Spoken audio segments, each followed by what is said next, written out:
Speaking of people who would not be deterred from calling Kamala Harris anti-Semitic, even if they pick Josh Shapiro, it's the other Shapiro. What's up? I saw some clips of this. Ben is coping hard after the Walz pick from last night.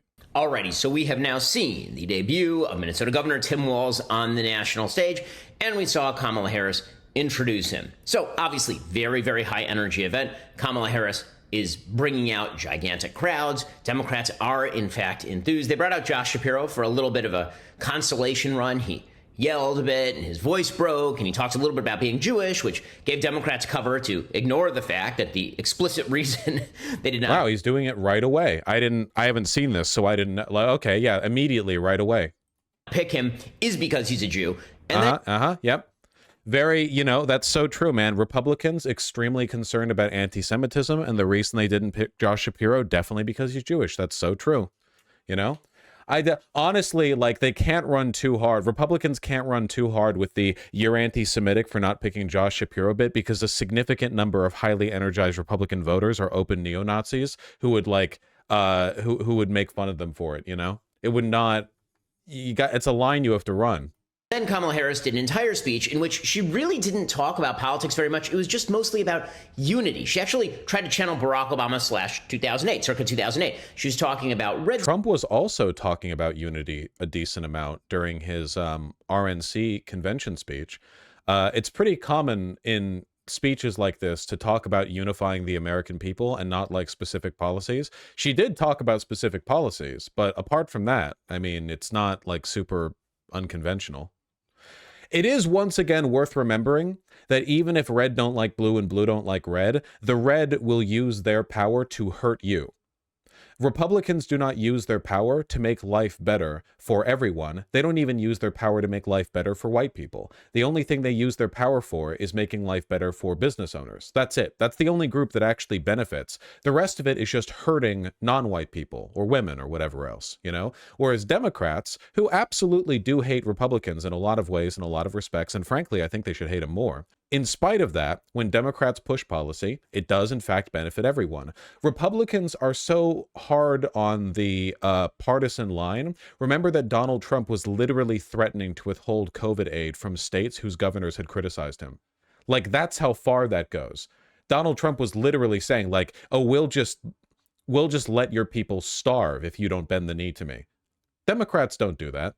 They've never really done that, at least not in modern history. There's not an example of that happening currently. That level of partisanship just only exists on the right. States and blue states. She was talking about how she was going to govern for all Americans, and then she gave you the background on Tim Walz. And apparently, according to Kamala Harris, the relevant stuff about Tim Walz is not that he presided over the burning down of Minneapolis, and in his own words, which was again primarily done by a Trump supporter, abjectly failed to stop that from happening. It's not that he's praised socialism. It's not that he's blown out the budget to the tune of a 40% increase in the last year. It's not. Also, if your line is like, well, that happened under Tim Walz, it also happened under Donald Trump. The George Floyd protests, the Minneapolis arson, that happened under Trump. I mean, what are you running on? Not that he has presided over extraordinary fraud in the state of Minnesota. Of course, you wouldn't expect her to say any of those things. It's that if you go back far enough, he was a high school football coach. And don't you know, he's a teacher and a high school football. He's basically Mr. Feeney, but more athletic. He's like Ed Asner, avuncular, moderate, just one of the boys. A guy who can crack a beer and can shoot a rifle, but is also really, really in favor of gun control and transing the kids. That's basically the pitch. Extremely mad at how normal he comes across, by the way. Favor of Tim Walz. So she does this routine. These rallies are incredibly well choreographed. I will say that. They are very well choreographed. She calls for a chant, and a chant goes up. First Democratic rally I've seen for a while where people start actually cheering USA. And why are they cheering USA? Because she says, what an amazing country this is. What an incredible country where a person like me, middle-class person, or Tim Walz, middle-class person, can become the president and vice president of the United States. Now, I agree with that. But she doesn't agree with that. She believes that America is systemically racist. So does Tim Walz. It's remarkable how well the rally must have gone that even somebody like Ben Shapiro has to be like, okay, the rally looks like it went really well, but also, he has to contradict it from the outside with this like, okay, but if you think about it a little more, you can believe that America is systematically racist and also think that this is a land of opportunity. America is, relative to a lot of other places, objectively a land of opportunity. You could, like, it's very easy to thread that needle. It's not difficult at all. America has bad elements, but America has good elements. It's not hard. But it's always going to be difficult to the fascist, because to the fascist, education about one's country is meant to be the tool of indoctrination. You don't learn about America to learn about America. You learn about America to worship it, to die for the state. That's it. You know, that's the reason why Republicans are so opposed to you learning about the history of civil rights, slavery, the treatment of LGBTQ people. You know, they don't want you to learn about American history. They don't like it when you talk about the founding fathers being slave owners because, well, because that would mean that America's hypocritical and bad in some respects. Well, yes, it is. They don't want you knowing that because they don't want you to critically engage with that information. They don't want you to actually learn about the country. Now, in my opinion, again, I'm not really a big nation state guy, but in my opinion, if you were to love a person, you love them faults and all, right? What is love of another person if not knowing their faults and failures and loving them in spite of that? As opposed to the alternative, I suppose, which is to delude yourself and pretend that none of those faults exist. If you really do love America, and again, this is not a hill I'm dying on, not a huge America, love it or don't kind of guy, I really don't care. But if you did love America, you would love it warts and all, and you would be familiar with the history, and you would know about it, and you would care about improving it. But Republicans don't want it improved. They think criticism of America, and criticism must always precede improvement, because otherwise, what are you improving on? Would imply that America isn't already perfect. Of course, Republicans do criticize America, but never in a fundamental way. And when they offer those criticisms, it's always in the sense of like, there are brown people here, you know? When Trump criticizes America, it's always in the capacity of, well, the Democrats have let in too many illegals. Or Kamala Blah and Sleepy Joe Biden have ruined America by inventing inflation. They hit the big inflation button on the Oval Office desk. It can only ever be like, this criticism of America is a tool that I will use to enact my agenda. It can never just be part of an educational or instructive exercise in learning about one's country. They can't know it. They don't care for it.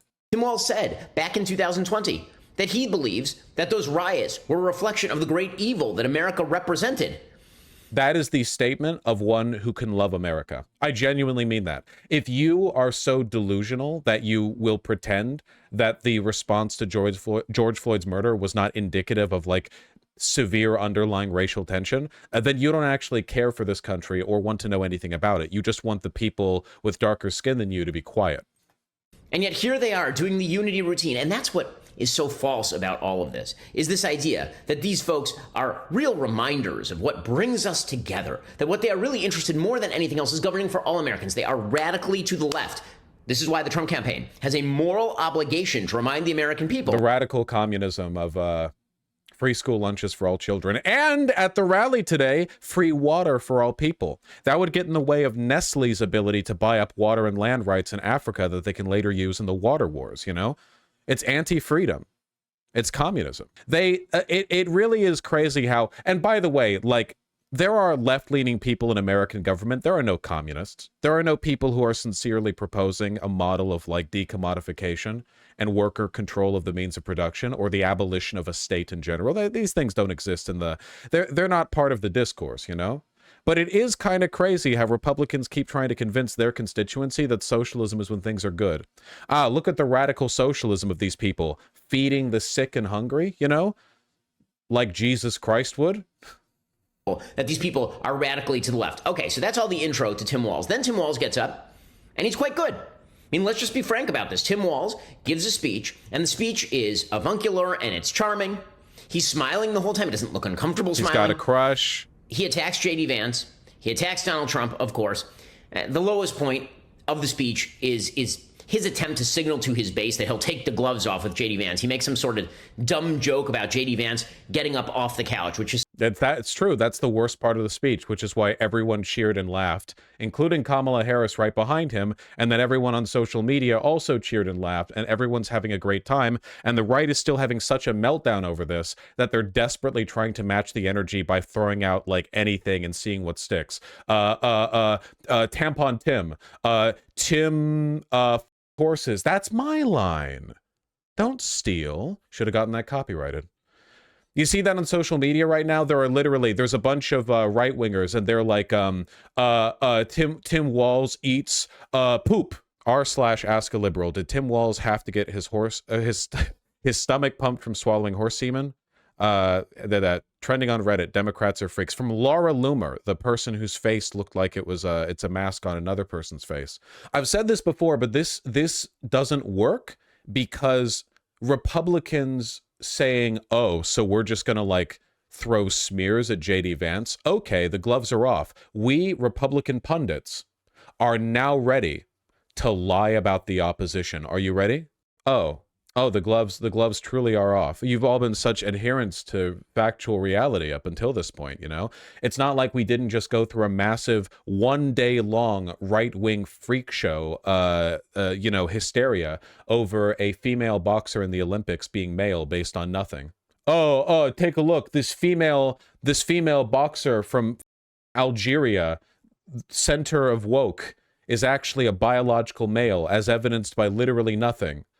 Look at her face. Isn't it kind of man? I know her job is getting punched in the face, which I think might, make a rustic looking individual out of any of us. But we're rolling with this anyway. You ask a right winger, they say sex is based on biology, and then all of a sudden, the moment it's convenient, it's entirely based on appearance and vibes. Butch lesbians, congratulations, you're male, which I guess means femme kind of androgynous trans girls, you're in. Congratulations, biologically female, the gates are open. It's just a vibe thing, Anyway, it's pathetic. They're desperately trying to force the meme, and it's not going to work. JD Vance is a freak. It makes sense to imagine him couch. Tim Walz is like John America, the most normal guy. The turnaround doesn't make sense. It's like they don't even know what freaks they are. I mean, again, like, it's fitting that Laura Loomer would be the one rebroadcasting that, because Laura Loomer herself looks like an alien. God almighty, every time I Google her, I forget how bad it is. I'm the person who will act as the the bulwark. I will be the retort to the accusation that the right wing is weird.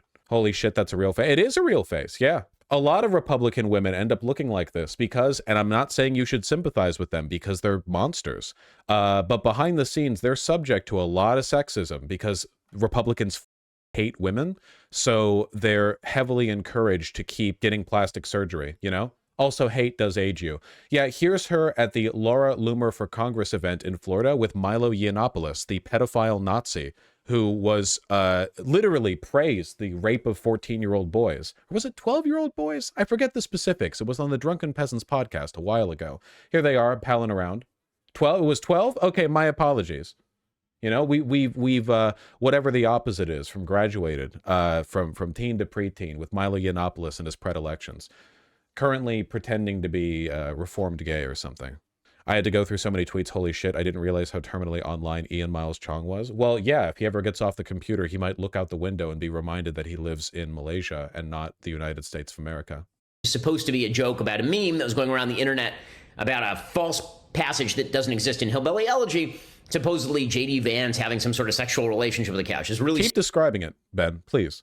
Stupid, but it's become a Democrat meme, and now you've got the vice presidential contender who's actually throwing that out there in public. Wink, not even stopped and said, you can see what I'm doing there. And that's the whole idea here. Meanwhile, don't worry, he's bringing Americans together. Now, at no point... Actually mad. Again, the reason Ben Shapiro is mad here is because this is actually really, really effective, Bringing America together and trashing the right are one and the same. They're freaks and they're not like us. The lie of unity is the idea that unity means pretending Republicans are normal.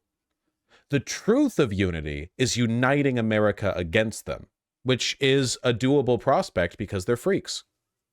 Point where the challenges that actually face the country ever brought up. The challenges, apparently, according to Kamala Harris and Tim Walz, the big challenges are that Obamacare might get repealed.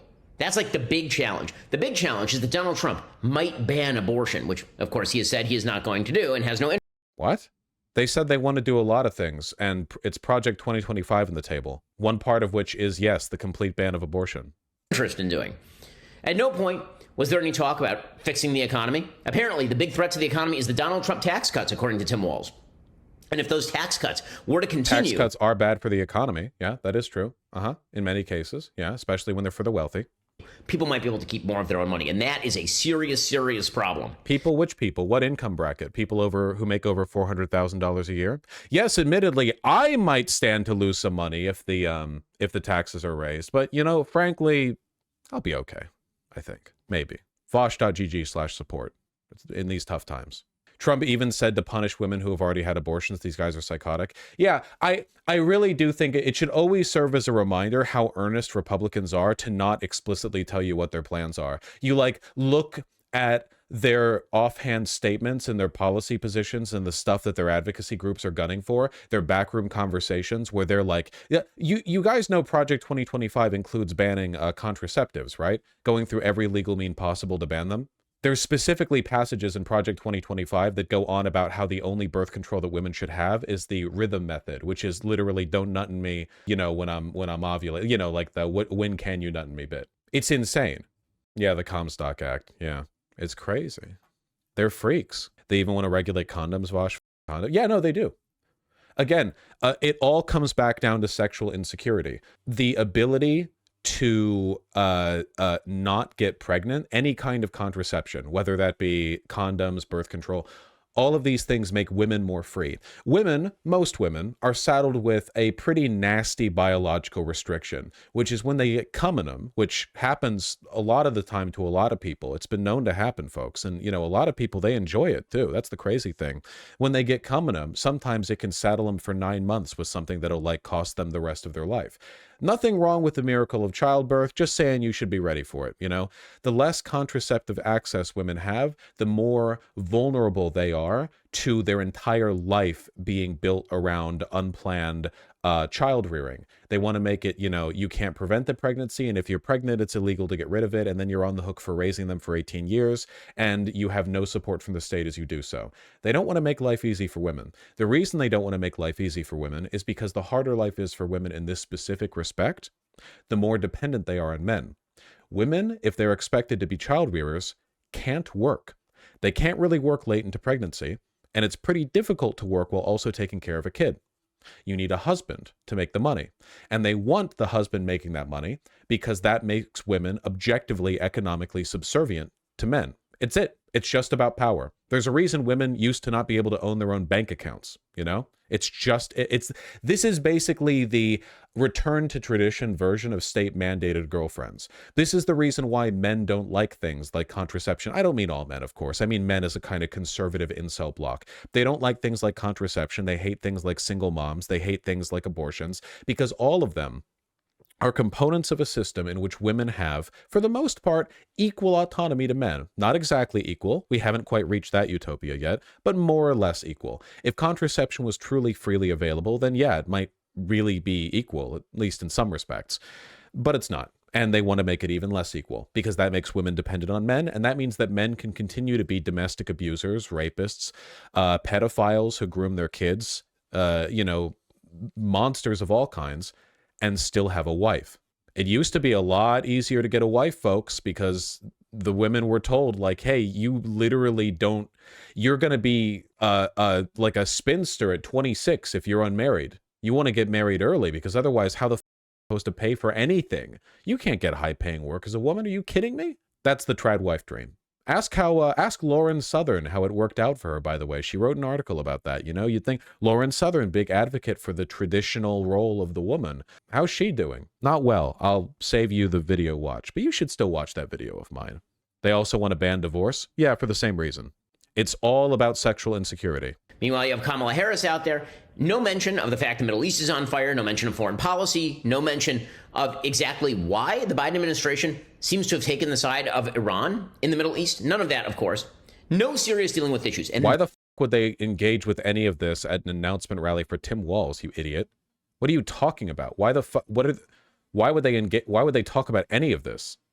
You're announcing the VP ticket. That is not the role of that event. Did J.D. Vance talk about the Middle East being on fire in his recent visit to Wisconsin? Come on. That is the theme of this campaign. In the end, that's the theme of this campaign. Ignore everything. Ignore all of the activities of the Biden campaign and the Biden-Harris administration ignore. I know a woman who in the 90s tried to leave an abusive marriage, went to take out half the money from their bank account. Her husband was behind her in the bank drive-thru and told them not to give them her money. Sheesh. Y'all looking forward to that in a Project 2025 world? All of it. Ignore Tim Walz's tenure as governor. Ignore all of it. They are casting a TV show. And in this They talked about his tenure as governor. They talked about that at the rally. Show, you have the very charming Kamala Harris, who apparently is filled with joy. That's the other thing that we learned here. So you got the word unity, and you got a lot of joy. According they have to nothing. Tim Walz, Kamala Harris is not weird. Right? That crazy laughter, that stuff, not weird. That's true. Mirth and whimsy aren't weird, actually. They only seem weird to you because you're extremely wealthy Republican grifter and pundit. Joy. That the was weird dancing and the strange motions. That's not weird. That's joy. And if you don't understand that it's joy, it's because you don't understand joy. Okay, so again, all of this is pablum. It's crap. It's insulting crap for people who actually follow politics. But what I fear is that most Americans do not follow politics. And this is... Oh, wait, he actually is afraid. Oh, man, that's so nice. That's so... Dude, he's terrified. This freaky little child wonder wannabe who's in his 40s is like, wait, hold on. These things that I don't understand, these elements of human behavior that I've never been able to comprehend, they're coming at me now. Oh, shit. This is why, once again, it is incumbent on the Trump campaign to remind Americans of who these people are. Nobody has ever heard of Tim Walz. They don't know that he presided over the burning down of Minneapolis. They do not understand that Tim Walz, who had people chanting, "Mind your own business," at this rally, literally forced everyone to close their business in the state of Minnesota during the pandemic. That's so true, man. Nobody knows that Tim Walz presided as governor over Minneapolis. Like, I'm sorry, this is just like really basic stuff. Like nobody knows. I'm sure it'll come up, man. It's already come up. Nobody knows. They're keeping this secret from you. Did you know about COVID? Have you heard of this thing? Have you heard about COVID? He was one of the worst lockdown governors in America. It's up to Donald Trump and team to remind people of that. The media are not going to do it. And as much as conservatives like I will complain that the media are not doing their job, of course they're not doing their job. Because what we think their job is, to do journalism, is not what they think their job is. If I'm not wrong, by the way, I think that Minnesota actually did extraordinarily well, even through COVID. This is their gross domestic product, all industry in Minnesota. And you can see that like everywhere else in America, there was a downturn from 2019 to 2020. But if you look closely, it was only by about... that's like 4,500 out of 383,000. This is like a downturn of 1%, and then it went right back on up like the next year over. I think Minnesota actually, again, it's the Midwest. We're not talking about like California or New York or Texas or Florida in terms of their economic output, but I think they actually responded relatively well to the pandemic, I mean, not bad. Which is to provide cover for Kamala Harris. Are you stupid? Yes. Tim Walz long enough that they enter the White House. So let's not make a mistake about this. The Tim Walz pick, it's going to have a lot of vulnerabilities that Trump can attack, but Trump has to do the attacking. There's certainly enthusiasm. There's certainly talent on the left side of the aisle. People forget that Kamala Harris on the stump can be quite good. We've seen so many clips of her being a weirdo that it's easy to forget that she actually got ahead in politics by being pretty good on the stump, at least from 2019 on or so. Mm-hmm. She hasn't met the road yet. The rubber has not met the road. She's not been asked a tough question. But Republicans are going to have to do that. I don't want to open my YouTube and see 100 Kamala Harris Tim Walz ads. The Trump campaign needs to be dumping hundreds of millions of dollars into introducing the Harris-Walz team, the radical duo, the bail out the rioters from prison candidate, and the governor who didn't want to put them in prison in the first place. They need to introduce that team to the American people, because if the only team the American people see is the team that was at that rally, that's very good news for Democrats. Hold on. I didn't have the image ready in time. There we go. It's afraid. Genuinely.